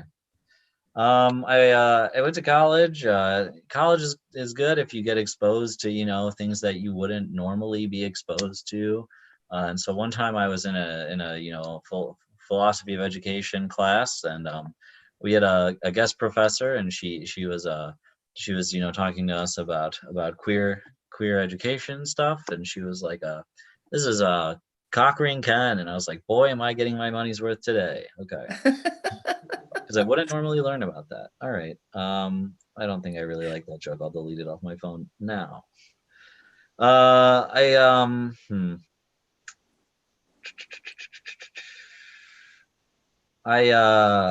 don't have sex. I don't have sex. People tell me, they're like, "Oh, Andrew, you're not churchy enough to not have sex," which is such a weird thing to hear because they're like, "Andrew, you're too cool to be a virgin." I was like, "What? Is that an insult or okay?" Well, thank you. Yeah, thank you, Andrew Shanklin. Andrew, do you ever like do your Zoom classes with the kids, and then like after like 4 o'clock or whatever, you go outside and you all just like see the kids like just riding their bikes and scotching shit, and you're just sitting on the porch. You're like, why are we not just meeting? Yeah, I've seen a couple students around. It's pretty wild. I mean, it's music class. You could go to a park and just I could. everybody. I mean, I think that would be an interesting idea, just like the open mics that are surprising people in parks. Yeah. Our next comedian, please welcome another local performer, Lauren Harsh. Woo! Hello, Internet. Yes, Harsh is my legal last name. It's not a stage name. That surprises me sometimes. Yeah, my dad is a high school teacher. My cousin is a lawyer, and I'm a comic. So we're all using it really well. The only way it could have possibly been more on the nose is if I had an uncle who was a cop and said shit like, "I'm harsh on crime." A while back, I had a coworker who was from France, and he asked me, "Well, what's your family heritage? Where did your last name come from?" "Oh, it's Austrian." And he goes, "Well, why isn't it spelled Harsch then?" As if I had any say in that. So I told him, well, it probably was at first, but then when my ancestor got off the boat, the old-timey immigration officer went, "Hey, that's almost funny, but it'd be even funnier if we spelled it like the English would. I bet this family's going to get the same bad jokes for 7 generations." And when I was in college, I decided that if I ever came into fuck you money, I wouldn't get 10 houses or a yacht with a garage for smaller yachts. I'd just donate however much money it would take to get a building on campus named after me, so all the bad jokes would go on after I died. Yeah. I have never been in a relationship before. My God, I wore my cool homemade jacket on one date, and suddenly she's telling everyone that I'm unsafe to be around and a psychopath. How did she figure out that the jacket was made out of human skin? And even then, Ted Bundy has fans in the true crime community to this day. But a non-binary serial killer can't find love? My God, it's 2020. Where's the progress? It's not a fun existence being a perennial single, but it has some surprising perks. Like, people talk about, "Oh, I got drunk and texted my ex. I regret that now." You can't do that when you don't have exes in the first place. And I'm selective about dating, but I'm not picky though. I just want someone to love me the way male comics love yelling, "Fuck you, that was funny," when their jokes don't land. Yeah, it's kind of an accepted truth that if you use dating apps, you'll see some shit that will make you hate humanity. But recently I saw something on Hinge that sent me over the edge. The prompt was, "I'm weirdly attracted to." The dude answered dogs. I'm weirdly attracted to dogs. I would rather never have sex again than see that on an app again. Yeah, I'm on the spectrum, and there are a lot of stereotypes about us autistic people that have no basis in reality. Like that we can't make friends, that we're all asshole math professors. It's better to get polio than to end up like us. Here's one that I've found to be true in my experience. We like trains! And honestly, can you blame us? I mean, have you seen trains? Trains are so cool. I miss riding trains. I haven't ridden in them very much since the pandemic. My favorite train is the TGV in France. That's their high-speed train. And I don't get why this country doesn't have high-speed trains. We should, because they're the coolest thing. Right, what was I talking about again? Right, I should go now. I've been Lauren Harsh, and I hope I didn't harsh your vibe. Yay! Thank you, Lauren Harsh, everybody. One more time for Lauren. I like it. Speaking of high-speed trains in the U.S., that's the conspiracy going around right now about the forest fires, is that the government is lighting them and burning down forests that are in the path of some sort of train that they're going to build, probably to ship Wayfair and children across the country. I'm not sure entirely the purpose of it, but that's where we're coming to. That is one of the stronger feelings from people that are always on the same political party for some reason too, and you can guess which one encourages that. Guys, we're gonna do this. Our next comedian, I think it's his first time ever doing a comedy set, so please give a warm welcome to Gregory Matthews. Hello, can you hear me? Yeah. All right. Well, yeah, it is my first time, so I guess. All right. Anyway, so my name is Greg Matthews. My last name is pronounced, it's like Matthews Mander, but without the Mander. So let me tell you a little bit about myself. I grew up in Massachusetts and I've lived in Chicago for the last 6 years. And what this means is that with all the deep dish pizza around, it means that I'm going to have a wicked heart attack in my car. That's actually not true. I grew up in Western Mass, so I've never had that awful accent. I am definitely going to have a heart attack, though. I got high cholesterol. Where are my people on statins at? So what else about me? I wrestled in high school, and this means, does anyone know what it means if I wrestled in high school? It means I gave my girlfriend a ringworm. And for the record, that's not the kind of ring Beyonce is talking about. This is, however, an excellent way to break up with a girl if she's looking to get married and you aren't. You both get what you want. You get to move back into that apartment building with all the divorced dads who like to drink a little too much. They all run landscaping businesses. Well, you get to build your fan base for your podcast. And she's got her ring. It's perfect.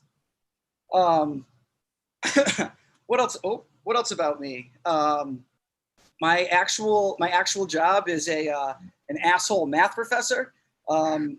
More specifically, I'm a statistics professor. That's true. And I recently got tenure. And what this means is that I have the exact opposite problem of most stand-ups: full-time employment forever. So, sorry, that's insulting. Sorry. So to be a professor, you have to have a PhD.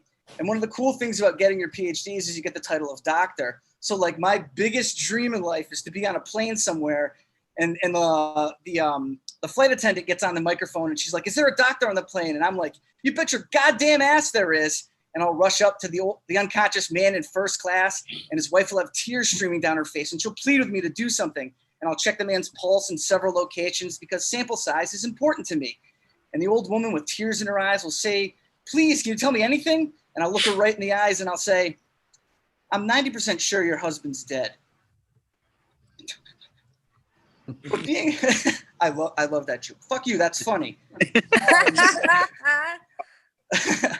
But being a professor isn't all shits and giggles and pretending to be a medical doctor. And since I am an educator, I'd like to take this chance to educate you, the audience, on some statistics.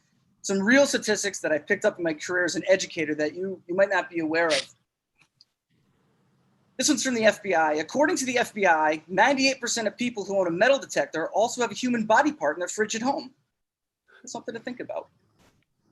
According to the Center for Responsive Politics, 92% of donors to Trump's re-election campaign also own a slap chop. You don't want to underestimate the slap chop vote. And finally, according to the Bill Gates Foundation, 85% of men who live alone with a cat boil their hot dogs. That's one of the lesser known initiatives of the Bill and Melinda Gates Foundation. You gotta go your hot dogs, man. It's disgusting. Boiling is disgusting. All right, enough of that education stuff. Let me get you back in the giggle mood with some quick ones. So I don't do impressions, but I do extremely niche jokes. And here's one for dad joke enthusiasts who are also Trump supporters. What do you call a Dutch Trump supporter? Build a wall. No, it gets worse. What do you call it when Santa kills and eats a reindeer? A Donder party. It's just as painful for me too. All right, so I was at the DuPage County Fair last summer. It was like 2 summers ago, I guess. And basically everyone there has on some novelty t-shirt with something written on it. And this one lady had a shirt on that said sarcasm level expert. So I went up to her and I was like, "Hey, I really like your shirt." And she said, "Thanks." Turns out she wasn't an expert. This was back in the good old days when we could do things like go outside and attend a comedy show in person or have a stranger cough in your mouth on the L. You know, the good old days. Things we all miss. Things are a lot different today. Like I saw a funeral home with a big sign that said masks required. I hear this guy's a great funeral director, but he's obviously terrible at business. No way you're ever going to get enough money for that vacation home with a 3-hearse garage with a sign like that in your front door. And finally, I'm really stressed lately, and I can tell how stressed I am by how weird my dreams are. And so my dream last night, I was on a book tour for my first book, and the book was called The Fart of the Deal. It was all about strategic farting in business. I don't know what it means, but I think it means that I need 2020 to end. And I'm going to blame the year, even though Mark hates that. Thank you very much. My name is Greg Matthews.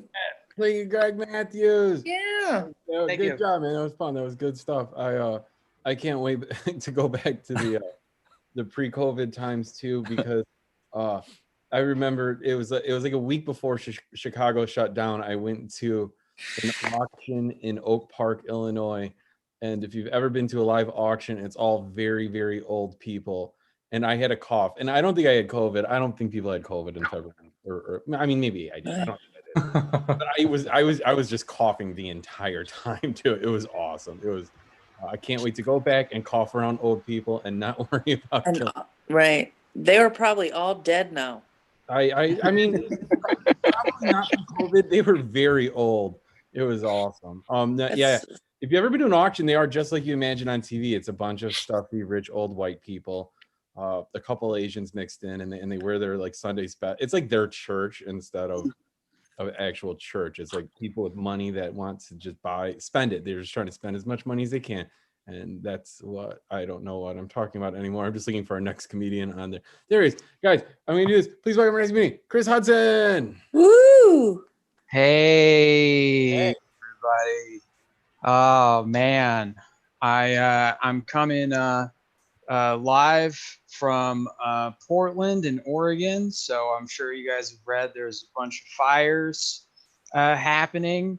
They were reporting the other night, they were reporting that over 300 individual fires were burning.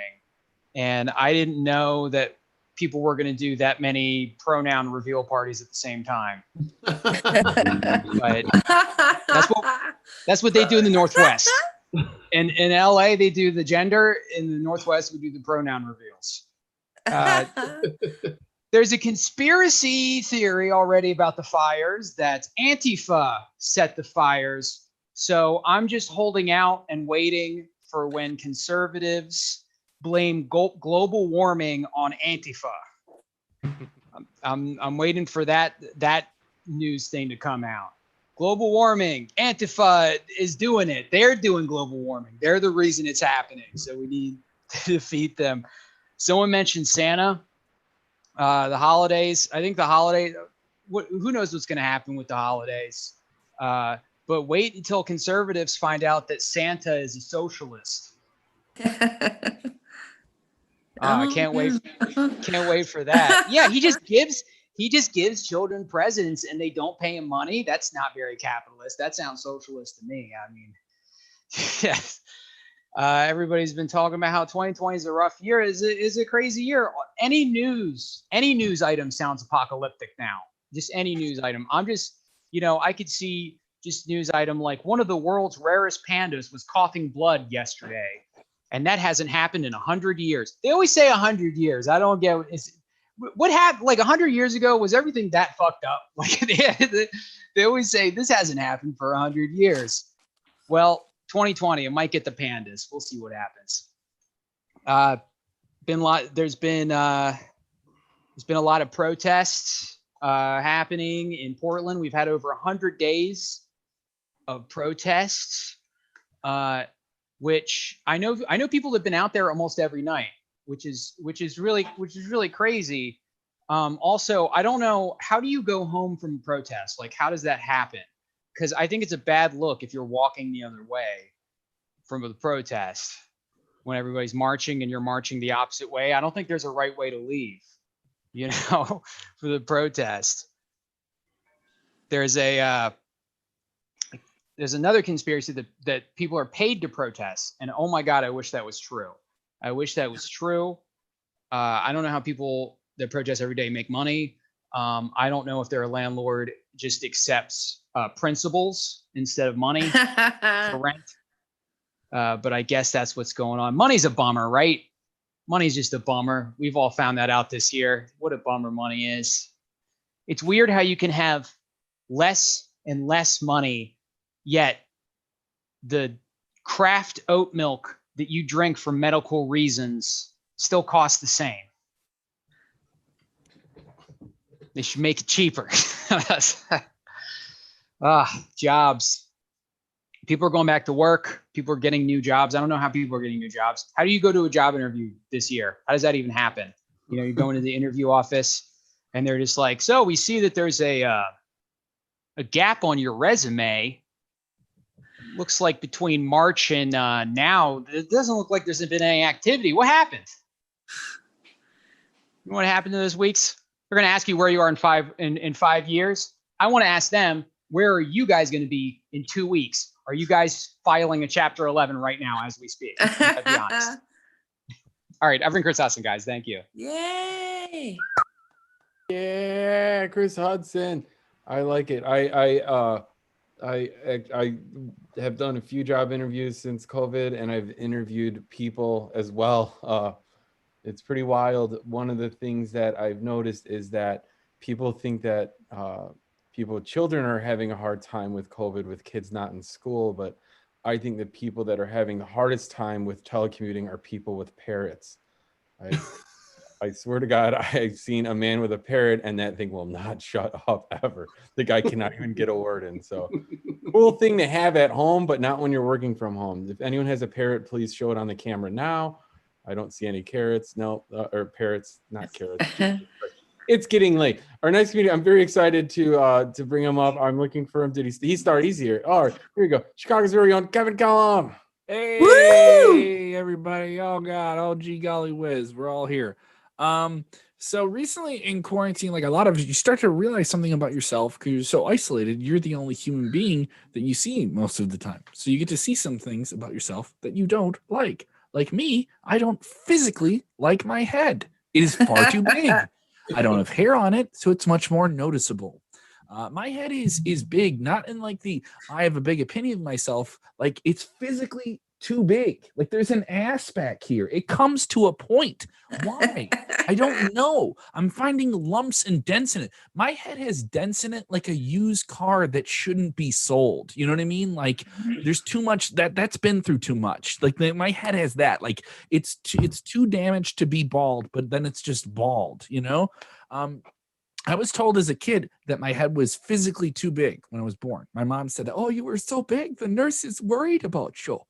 They said you were like a top-heavy bulldozer." And that's the way they described me. I would like crawl with my head in the mouth. My head as a child looked like a Funko Pop. Like the body was just there to hold up this massive thing, you know, with the mouth on it. I don't know. I'm just worried. Like I don't wear hats. I wear like tarps for my head with logos on them. It's just that's kind of where I'm at with things. It's kind of rough, but I'm still getting by. You know, that's a low. Just I'm always getting my head, but you know, sometimes people have highs. There's one person in this country who's had an amazing high. You know, we're very divided in this country. People got their sides on things, but one thing we can be united on is our accomplishments as a people. And one of those things is one of the greatest human accomplishments, and that is the establishment of the 51st state in our great union, the moon. Anyone aware of Neil Armstrong? Clap your hands if you know Neil Armstrong. Oh, woo! Thank you, Laura. Thank you, Laura. One woo for the man who took the penis of humanity and broke the hymen in the stars. Thank you so much. We don't clap for that. Yes, the 51st state in our great union. Trump will make the moon a state. He will do it. He will do. I told you. I called the governor of the moon. This is how we're going to beat the Democrats. In November, very loyal Americans on the moon. Oh my God. Great natural resources. I'm going to build a golf course there. Puerto Rico, this could have been you. Puerto Rico, I gave you paper towels. You should have listened. All right, that's it. Thanks, guys. Yeah. That was a good impression. That was. I wasn't used to a shorter set from Kevin. I was hitting my. You're used to me running from the light, not just running it. I was just chilling and hitting my vape pen really hard right when you. If I cover my eyes, I never saw it. Wow. Thank you, Kevin Cullum. Guys, we got 2 more comics on the Fast Minute Comedy. I'm really excited to see our next meeting. Mar McFly. Hey guys, how you doing? Mar McFly, reporting live from the south side of Chicago. If you do not believe me, there's the cop lights to prove it to you. We aren't in a danger zone, even though we have manicured lawns. So, all right. So I'm just recently getting over a breakup, and by recently, I mean she left me back in November. Big deal.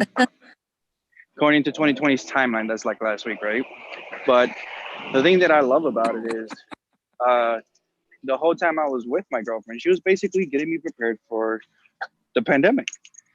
But I was with her for what, 3 years? Wasn't able to hang out with my friends. Couldn't touch any other women. and I couldn't go anywhere without it, right? So basically, COVID, right? What else? Yeah, so with this whole pandemic, everybody's wearing their face masks, right? Well, I started wearing bandanas. And no, not to be cool or trendy. It's because I grew up with really big ears. I'm talking about the type of ears that Mexican parents will light candles and pray to God I grow into type of ears. And so I was worried about that. And another thing I'm really worried about, like these masks, since they cover up our face, I'm kind of weird that I'm gonna grow into bad habits. And when we aren't required to wear these masks anymore, I'm just gonna be walking around making goofy faces at people, like ooh, or biting my lips, super chapped lips. I haven't used Carmex in a couple weeks. Not you know this. Other than that, so dating apps are fun, right? I just hopped onto Tinder, and I find myself swiping right on pictures of people who have hot friends. Like, I don't want to get to know you. I want to get to know you to get to know your friend. Anybody else do that? Like, if you have a group picture and the one on the left is a 6, but you really want the 7, nah, that doesn't make me a bad guy, does it? Also, if you have any dudes in your picture, I'm gonna assume you've slept with them. I don't care if it's an uncle or a distant cousin. You know, I'm gonna assume you slept with him, no matter how old he is. Maybe you're into sugar daddies. No, that's cool. Anybody else notice that during the pandemic it's really hard to not harass people? Like, I see a hot chick and I'm like, I see an old man, I go, So you really can't tell the difference. I mean, it's just my facial expression, right? You're only reading my eyes.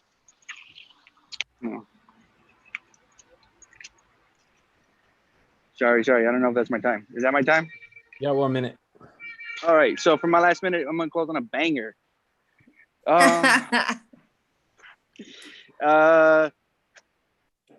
Yeah, I don't have one. Fuck, I was not prepared for this. Sorry, guys. I'm Mark McFly, reporting live from the south side of Chicago. Mark McFly, Mark.McFly on all social media platforms. Follow me. Thank you. Woohoo! Thank you, Mark McFly, guys. Thank you very much. I like that every week I like to have one person from the streets, one person on the streets. It always makes me feel like I'm less cooped up in my house and this cabin. I'm sorry. Well, to add a Mexican, and all the Mexicans are out right now with their flags and like honking their horns. And I thought it was hot at first, but no, it's just they're celebrating something else. All right. Well, there's a celebration going on. The good old 9/13 day, I guess. famous holiday. Guys, we got one more comedian, then the fastest minute of comedy. If you don't know what that is, I'm just gonna go through the list of the 8 people that are still here that are performers. And if they want to go, they get a minute. We yell, go. It's really fun. I just bounce around. You do a minute. But in the meantime, please welcome Dan Wianco. Hey, thanks for having me, Mark. I'm happy to be here, and I'm happy I got squeezed in at the end of the list. Shit, I look like I take it out too hard on my kids. I look like the biological kids I do have. I look like a stepfather to them. People always wonder, are those your kids or are you the other? No, they're mine. They're mine. Talking about pre-COVID times, the last movie I saw in a theater was Onward. Has anybody seen Onward? No? Damn it. All right. Well, fuck it. I'm not going to talk about it then. Anybody watch this show Snapped? You know that show? It's a murder show for the ladies. Yeah. Man, that show, it's like every show is the same. For those of you who don't know, it's about a woman who gets sick of some dude's shit, and then she snaps, and then she kills that dude. And then she gets caught because you can't leave her cell phone at home. Always triangulate the cell towers, and I don't know. You just gotta leave that thing at home. Yeah, man, it's there's like 30 seasons of this show, and each season has like 20 different profiles in it. Just saying, like, I think first of all, I think guys had it coming, but second, chicks, they will look. Here's the thing: if you're a woman and you're having a problem with a man in your life, and you start binge watching Snaps and you're ordering books online with titles like "No Crime Scene, No Crime," congratulations, you're probably a natural born killer, and you found your new DIY show. Here's the thing: I was watching one of them the other day, and this woman was weeping because she had just, lost her husband who had gotten murdered. So now she's the widow, she's the single mother, she's the beneficiary, she's the prime suspect. And holding the kid, and she says, he was such an amazing father. And all they had was a 1-year-old child. So I put a pin in the homicide part, and I'm like, wait a minute. You said amazing father? Like, for those of you who don't know, parenting for a father in the first year is the equivalent of holding a bag of flour, keeping it dry, and not dropping it on the ground. Like, that's pretty much it. It's a low bar. So I was like, what did he do in that first year? Did he teach the kid how to fly? Did he teach him how to never lose a chest? Like, what made it so amazing? Anyway, she got busted. She did it. And the kid, plus the dad died. So how amazing could he be when he's just dead? Anyway, that's what Onward is about. It's about a dead dad. And drugs and alcohol were a lot of fun before I had kids, and now they're just a necessity. Oh. Yay! Dan, great stuff. That was really funny. I loved it. Yeah, glad to get you in at the end there. Thanks for stopping by. Come by anytime, guys. We have 8 comics here. We're going to do the fastest minute. I'm going to time 60 seconds, and I'm just going to bounce to the next comic when your time is done. We're going to do go. Laura, go. Hey, I have a friend who's a massage therapist, but the part of her job that she hates is having to do the paperwork. I have a job doing paperwork, and the part I hate is having to stretch out people's hamstrings. That's all I have. Thank you. Thank you, Laura. Kelly Marullo, go. This morning I fucked up and I drank like way too much coffee. I wasn't keeping track of it, and I don't even know why. Like, I'm unemployed. I don't exactly need to be awake right now, and I drank so much that at one point I was like, am I high right now? I think I'm actually like high right now, and like. So I knew I was high because I started listening to some electronic music and I actually liked it. So I was like, okay, yeah, that doesn't happen. What was it? Just everybody in the parking lot? Yeah. That's great. All right, that's it. Thank you, Callum. Glory strike. Hey, I'm living in a pretty diverse area here in Milwaukee, and my mom, God bless her, is trying to get used to kind of the new neighborhood I'm living in. She came and visited me this week, and there were a bunch of people driving by in the back of a car, a bunch of black people, I should say, driving by in the back of a truck, waving their BLM flag, shouting, going crazy, trying to get their message out. And she just looked at him and yelled, "What are you doing? Black Lives Matter. Put on a seatbelt." Mom, you're trying, but you really can't say that. Really, you can only say all lives matter, and then they get to shout at you. That's kind of how things are working. Thanks, guys. That's it. Thank you, Glory strike, Greg Matthews. Go. You want to just tell a joke? Okay. 1 minute. This is my wife told me this. I'm gonna use. I heard Meatloaf doesn't believe in climate change. Well, here's the thing. I don't give a fuck what Meatloaf thinks about climate change. I don't even care what Meatloaf thinks about meatloaf. Thank you, Greg. I'm looking for Chris Hudson, but I don't see him unmuted. Chris, are you there? No, Chris, we'll come back to you in a minute. I guess we're on to Kevin. Come. Hey, go. Hey, what's up? Yeah, I'm on the radio. My job is to be on the radio, or as many of you people know it, why the fuck are they playing that song again? So that is what I do. Most people get angry at the radio, but they forget the special moments that it's a part of. Somewhere in the background of your life, there was a song that happened in the backseat of a car, and things happened in that car, and you lost your virginity. And I'm going to introduce that song when you're now 36 and have children, and you're going to feel like you're 18, getting to third base again. And I'm going to be part of that special moment in your life when you didn't know how to get to third base.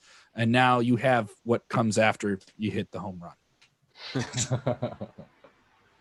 I'm done. Thank you, Kevin. Now to a live episode of Cops, Marmot Fly.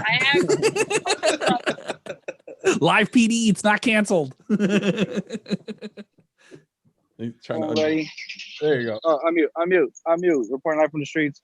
No, so I went shopping for Halloween costumes the other day with my friend Sarah. And I was like, dude, Halloween's not for like another 2 months. What's going on? And she's like, well, you can't just wear anything these days. And I was like, well, you can blame Karen for that, ruining like the Indian costume and the drunk Mexican costume. And she's like, well, yeah, if I show up as a therapist, nobody's going to know, right? I'm like, yeah, nobody wants to dress up like they're on. Sorry, that's all I got right now. I still love that he's in the street. That's cool. That's how real we keep it here. We in the streets. Southside, baby. Thank you, Marv. We'll go to Dan Wienko. Okay. Shit. Insomnia is like your body decided to throw a awesome sleep party and didn't invite you. By the time you get past the velvet rope, it's time to get up and go do something that you're supposed to do. It's really rude. Anyway, I look like I'm dying. I look like Biff from Back to the Future and Matt Damon had a child. Yeah. I look like my search history would be enough evidence for a full conviction. I look like reading is a genuine struggle for me. Like when I'm reading, I can get 7 to 12 words in, and then I just start bouncing around the whole page. It's a fucking mess in my head. Anyway, Dan, you look like the gym teacher who had to sub for a history class, and he's just like, listen, just wherever you guys left off, we're gonna put on a movie. All right. I was gonna say, thank you, Dan Wienko. I was gonna say, I think you look like your search history have enough evidence, but your coworkers that are also on the force would let you get off. He's a hothead. right. He's a hothead. He's a good guy. He's a hothead. You know, he needed to turn off his body cam. People were roasting me I love earlier. you, puppy. We just wrote that just happens. Whatever. We all like this. We do this every Sunday, guys. Thanks for coming out tonight. See y'all next week.